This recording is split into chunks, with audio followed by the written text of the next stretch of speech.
Assalamualaikum warahmatullahi wabarakatuh. Alhamdulillahirabbil alamin wassalatu wassalamu ala sayyidina Muhammadin wa ala alihi wa sahbihi ajmain amma ba'd. Alhamdulillah pada kesempatan pertemuan ke-11 ini kita akan membahas tentang teori bunga dan riba. Saudara sekalian, sebagaimana kita pahami bagi kita seorang muslim tentunya bagaimana Allah Subhanahu wa taala dalam surat Al-Baqarah 275 sudah 14 abad yang lalu menyampaikan ya terkait dengan masalah riba. Di situ disampaikan auzubillahi minasyaitonirrajim wa halallahu bai'a wa harama riba ya.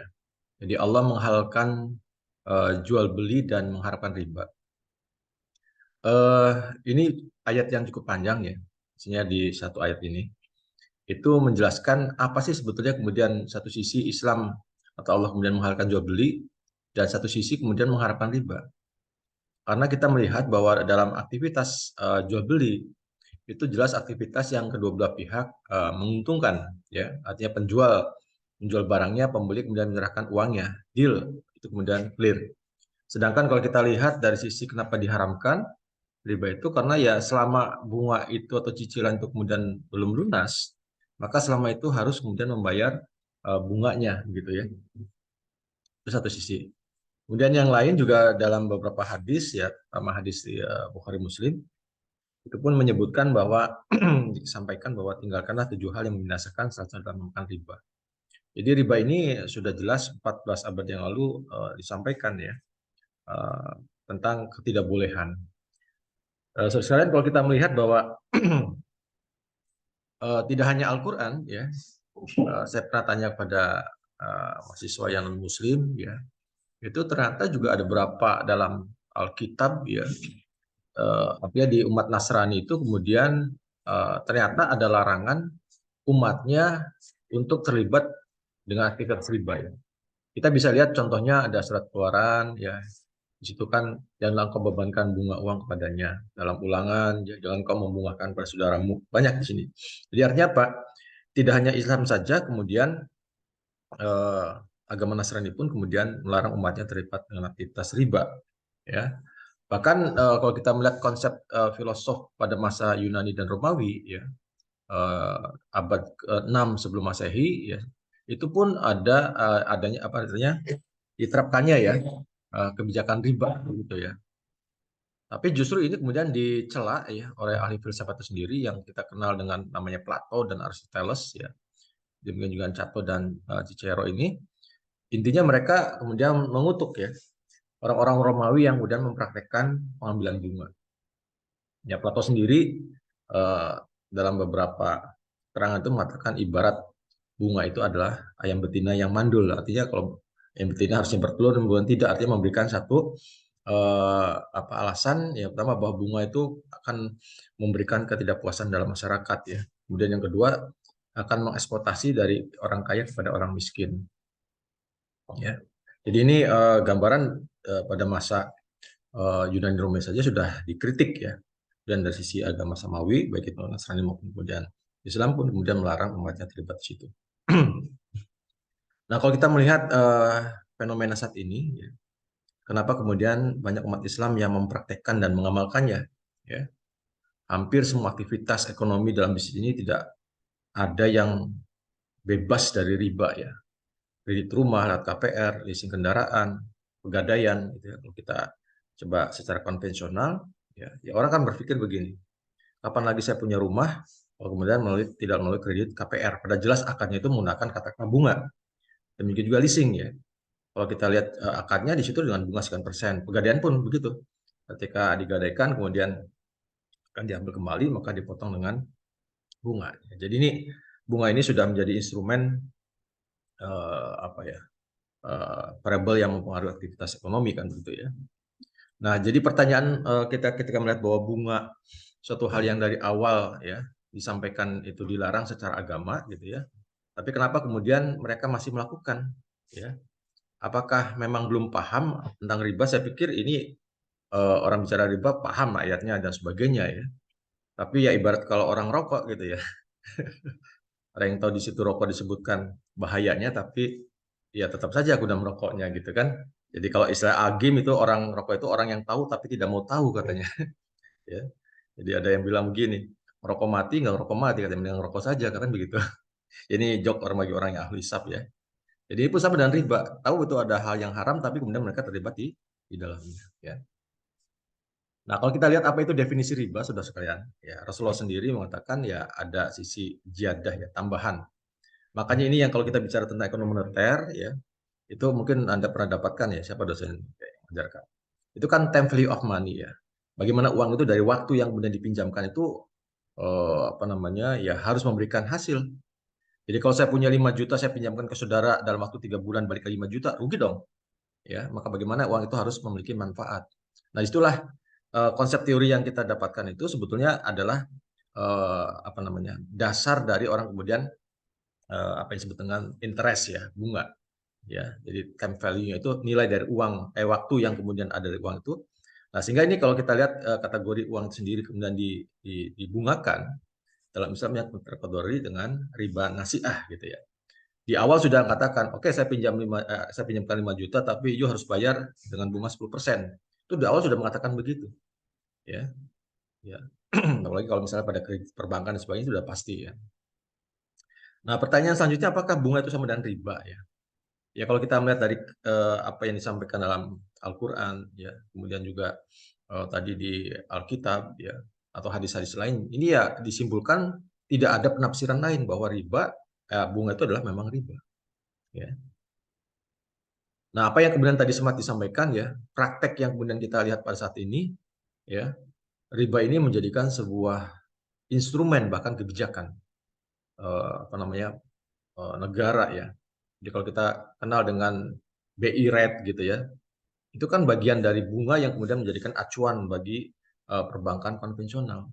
Jadi riba ini ya akhirnya masuk ya, akhirnya juga memaksa orang suka tidak suka ya terlibat dia dalam aktivitas riba itu sendiri. Nah, ini yang dikhawatirkan apa kemudian riba sudah merata ya, apa kemudian nanti jadi hukumnya kemudian yang awalnya haram jadi harum gitu ya, yang tadinya haram jadi kemudian halal, kan tidak. Sampai kiamat pun kemudian itu tetap hukumnya akan berlaku kan. Nah, ini masalahnya kalaupun umat ini sudah paham tentang haramnya riba, tapi tetap tidak mau meninggalkannya, ya. Ini kenapa alasan itu muncul ya? Karena sebagian masyarakat ini menganggap bahwa masalah riba adalah yang ringan ya. Kan tuh bunganya kecil, ya. Dosanya juga kecil, ya. Ya. Dan kalaupun diambil nggak berdosa kan gitu. Padahal udah jelas apa namanya ayat dan hadis seperti itu. Nah, jadi kita tidak melihat bahwa kecil atau besarnya tingkat suku bunga ya. Bagaimana kalau kita buka di tafsir itu sebagaimana juga Homer ya. Wa kasir wa qalil wa harumun ya. Banyak atau sedikit tetap haram. Ya. Jadi ini yang jadi satu acuan ya, bagaimana itu kemudian harus kita pahami ya. Nah, ini beberapa hal yang kemudian kita lihat di masih letak masalahnya ya. Bukan pada masa besar kecilnya dari riba itu sendiri, namun memang faktanya bahwa umat Islam terlanjur menganggap ini adalah permasalahan yang kecil atau sepele, ya. Bukan permasalahan besar yang kemudian harus takuti. Padahal sudah sekalian, kalau kita lihat dari hadis-hadis yang kemudian kita dapatkan ya dari riwayatan, itu banyak ancaman. Ya, dalam Al-Baqarah itu terusan dari ayat itu mengatakan ya orang yang melakukan riba itu ibarat seperti orang yang berdirinya sempoyongan ya. Ya seperti kerasukan setan gitu ya. Ya. Jadi ini menggambarkan ya ketidaktenangan ya. Bahkan Rasulullah SAW sendiri ketika pada saat di Isra Mi'rajkan pernah ditampakkan oleh Allah ya oleh malaikat Jibril ya itu melihat ya siksa neraka itu ya eh, ada orang yang perutnya sebesar rumah ya kemudian ya sudah disiksa dan sebagainya ya maka Rasul mengatakan siapa itu mereka ya, Jibril ya maka kalau Jibril itulah mereka adalah pemakan riba gitu. Ya, jadi ini sudah ancaman bagaimana gambaran siksaan di neraka nanti. Ya ini memang satu hal yang tidak bisa kita. Ini kan bicara eh, apa namanya siksa neraka itu bicara tentang keimanan ya. Ya, karena jadi orang yang tidak pernah mungkin di neraka dan sebagainya kan enggak. Tapi ini ya bicara keimanan sehingga kita harus yakin bahwa di akhirat nanti bagi pemakan riba itulah sebagai ancamannya begitu. Bahkan di sini Rasulullah sendiri mengatakan 1 dirham mendapatkan oleh seorang melalui riba, ya itu dosanya lebih besar insya Allah daripada 36 kali berzina. Jadi riba ini walaupun sama-sama berdosa tapi lebih berat ya dibandingkan dengan berzina. Ya bukan berarti kemudian berzina jadi boleh, kan enggak ya. Jadi dosa riba itu lebih parah gitu ya, lebih besar ya. Nah ini yang kemudian harus kita pahami. Bahkan dalam beberapa hadis ya dalam Ibnu Majah dan Al-Hakim, dalam riba itu ada 99 pintu, yang paling ringannya itu ibarat seperti anak laki-laki yang menzinahi ibu kandungnya sendiri, nauzubillah ya. Jadi ini gambaran demikian bagaimana Islam melaknat ya bagi mereka yang kemudian makan riba. Jadi artinya apa saudara, bahwa ketika zina itu adalah dosa besar, ternyata ada dosa yang lebih besar, yaitu adalah memakan riba. Ya. Jadi ini yang juga perlu kita pahami. Terus kadang orang apa namanya mengatakan, loh, saya kan bukan pemakan riba, Pak. Ya, saya bukan rentenir, saya bukan pemilik bank, gitu ya. Saya hanya sebagai objek, bukan subjek, bukan pelaku, gitu ya. Ya, saya kan dihutangi, bukan pada yang menghutangi. Nah, Rasulullah SAW, ya, apa itu disebut pemakan riba itu, katakan hum sawaun. Mereka itu adalah sama, baik yang kemudian makan ribanya, yang memberinya, yang menulisnya, berarti administratif, dan menjadi saksinya. Ini hadis Muslim dan Bukhari ya. Jadi ini hadis yang kuat kalau dari sisi sanad ya. Nah, ini yang saudara sekalian yang perlu saya sampaikan ya. Jadi begini artinya. Ya ini gambaran bagaimana dalam Islam itu bahwa ketika riba itu suatu hal yang berkaitan dengan memberi, meminjam, dan orang yang bekerja. Artinya ini kan kalau kita melihat faktanya itulah mereka yang bekerja di perbankan konvensional. Ya, artinya apa? Ya saya memahami ya, artinya bagi seorang muslim ya atau muslimah gitu ya, jangan terpikir ini kan penting karena Anda nanti setelah lulus ini kan akan menjadi satu hal yang akan jadi pilihan dalam mencari kerja ya. Jangan sampai kemudian berpikir untuk bekerja di perbankan konvensional. Karena ini masuk dalam kategori ya yang menulisnya. Ya, itu kemudian sebagai tellernya ya sebagai apa, ini kan satu hal yang ini ya, bahkan saya kadang ya mohon maaf ya secara pribadi juga agak sedih kalau kemudian kita ketemu dengan alumni ya sudah bekerja sudah di mana di bank ini, padahal kita saya yakin sudah hampir 5 tahun lah mungkin lebih ya saya mengajar ekonomi Islam ini, artinya ini ya perlu saya ingatkan ya perlu saya sampaikan gitu kan, pekerjaan yang lebih halal ataupun yang lebih toyib ya, halal toyibah itu kan tidak hanya di bank saja kan begitu ya, jadi cari yang halal toyibah dan barokah.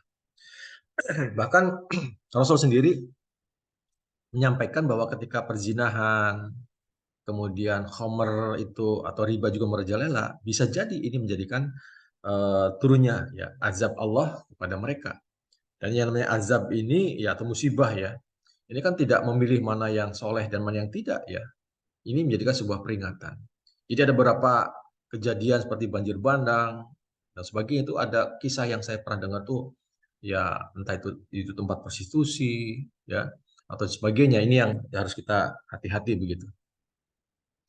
Kemudian hal yang lain juga perlu kita ingat bahwa dari riba ini ya rasa dampak yang luar biasa ya, seperti kita lihat ya pada krisis moneter 97.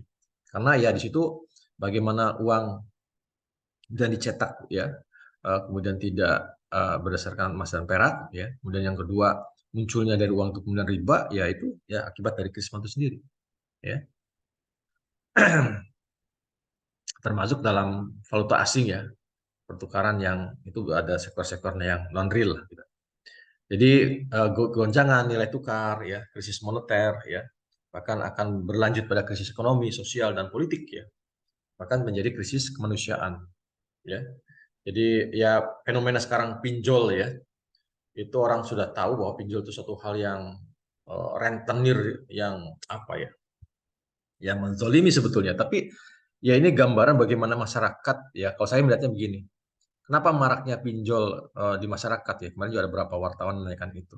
Yang pertama menggambarkan bagaimana daya pendapatan masyarakat yang masih rendah sehingga atau tidak mencukupi sehingga mereka masih membutuhkan pinjaman. Ya, yang terutama hal yang sifatnya konsumtif ya. Yang kedua, ya tadi tidak melihat dampaknya ya. Padahal pinjol itu banyak berapa kasus itu kan menjadi banyak yang tadi katakan dikejar-kejar ya, intimidasi dan sebagainya ya.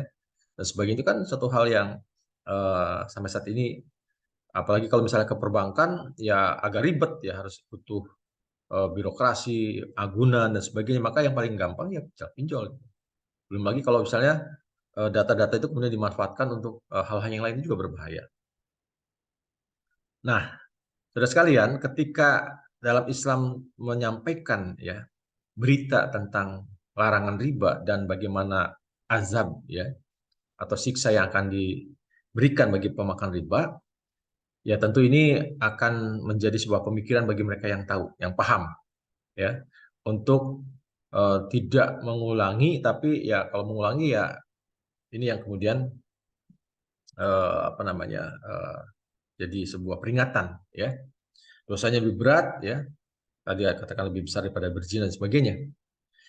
Nah, akhirnya apa, saudara? Ya tentu kita merenungkan ya, bagi kita seorang muslim ya, jangan sampai ketika kita rajin sholat, ketika kita rajin puasa, kita kemudian rajin bersedekah ya, bahkan membayar zakat, bahkan kita pun berhaji, tapi gara-gara kemudian memakan riba ya, tapi kemudian ujung-ujungnya adalah neraka gitu kan. Ancaman itu tadi ya. Jadi ibarat seperti apa ya, debu yang kemudian sekali ini pada masa musim hujan kemudian hilang gitu ya.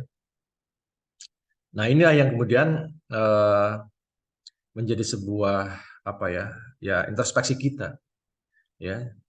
Bagaimana ancaman bagi mereka yang mengulangi bertransaksi riba, pada sudah tahu bahwa riba itu udah haram, di mana nanti tempatnya kembali, kan dunia ini kan hanya tempat sementara ya. Kenikmatan dunia itu akan fana ya, yang kekal itu ya adalah di akhirat nanti. Jangan sampai kemudian, makanya kita selalu berdoa ya, bagaimana dalam akhir hidup kita itu mudah-mudahan dalam keadaan husnul khotimah, bukan su'ul khotimah ya. Jadi ini yang barangkali ya perlu saya sampaikan ya. Jadi kita sebagai orang ekonomi juga memahami konsep-konsep yang sisi konvensional, dan bagaimana yang ternyata apa yang kita pelajari ya tentang teori bunga dan sebagainya udah jelas 14 abad yang lalu, kemudian Islam sudah melarang. Bahkan agama lain ya termasuk juga filosofi